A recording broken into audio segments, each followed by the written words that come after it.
Alright gang, McFrazzle Wiener here, working on the Chevelle, and I wanted to throw this video up real quick just to talk about a few of the things that I've learned in the body work and filler process.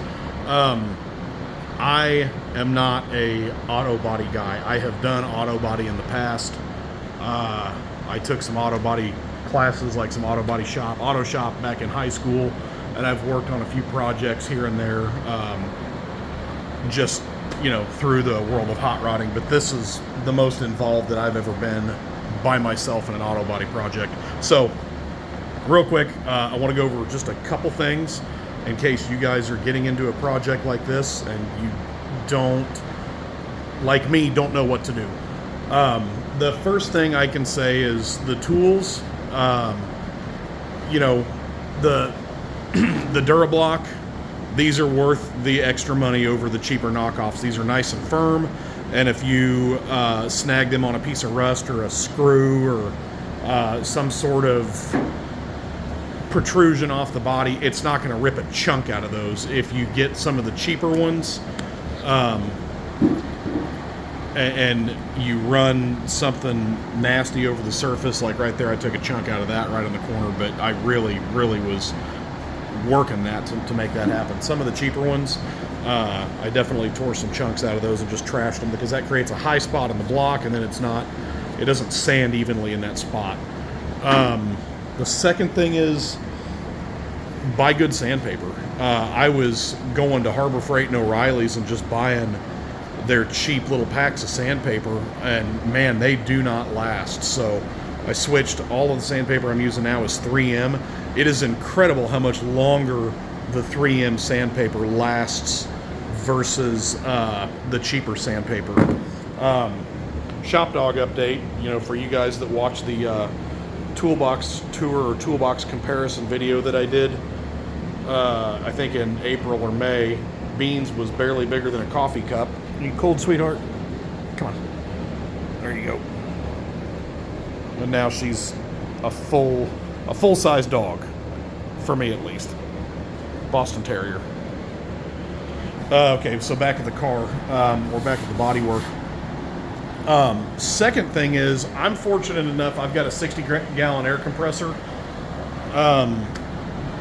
Get an air compressor, even if it's just a little 20-gallon or a little pancake compressor, because you're gonna clean off your workspace and your material very frequently.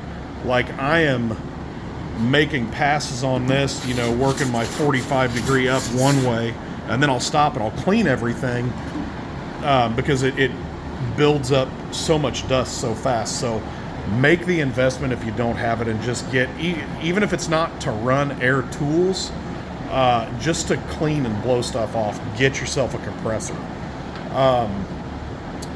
Third thing that I've learned is be patient and trust the process. I can't put enough emphasis on that. Trust the process.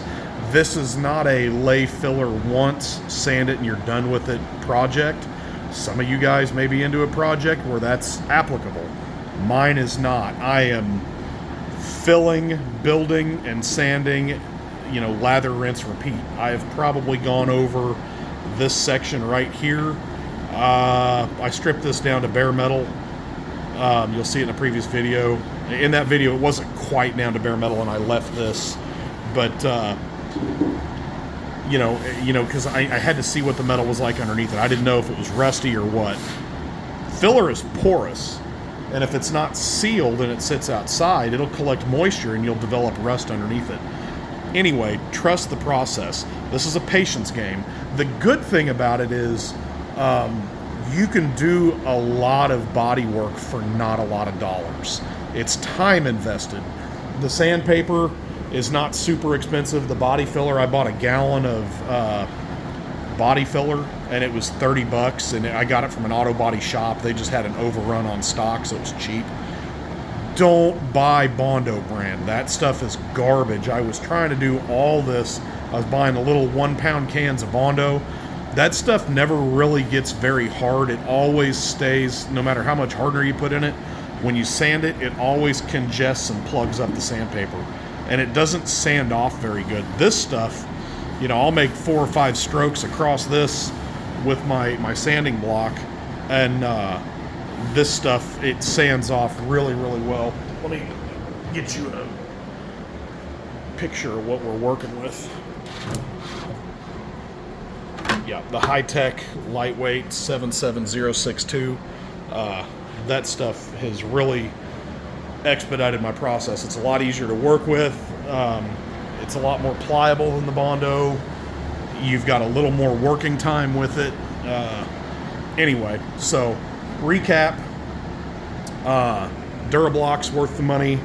Good sandpaper. Get an air compressor. Get a used air compressor if your budget's tight. You know, if you're doing body work, you got some sort of skill, make a trade with somebody. Get an air compressor just so you can clean your work area. That is huge. And then buy good filler and patience. Put your patience pants on, sit back, do the work, trust the process. All right, guys, McFrazzle Wiener out. Good luck, gang.